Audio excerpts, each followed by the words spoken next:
Well, why don't you tell me the story about the lady who ripped off that artist? Yeah. Okay. Yeah. I was telling you about that. I was telling you about that the other day. I was about a year ago. I was at a networking event, and I'm talking to this lady, and she's upper class. She's one of the people that makes. She's one of those six-figure income people, you know. And when you make six figures, you shouldn't be trying to rip people off.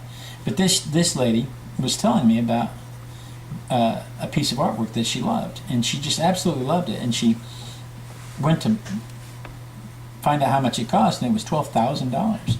And she thought that that was probably a reasonable price for that piece of work, but she didn't feel like the artist was experienced enough to justify paying him $12,000.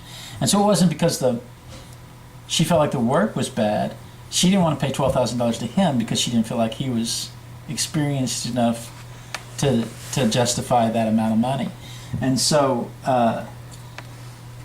she instead of paying the $12,000 to him, she told him that she wasn't going to take it. But she took a photo of the artwork, and she took it to another artist friend, and had another artist friend reproduce the artwork, and only paid about $1,200. And she was bragging to me about how she only paid $1,200 for it. And so I said, so in essence, you stole his artwork and took it to somebody else and had it illegally reproduced. And she said, well, when you put it that way, it sounds bad.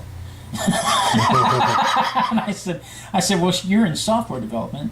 And she was. I said, you're in software development. How does it work when the Chi-Coms come in and take your software and steal it and repackage it and remarket it as Chinese software in the Asian market, and then they don't pay you your fees? Well, she said, that's stealing. That's intellectual property. That's stealing. And I said, it's the same thing for an artist. You stole his intellectual property.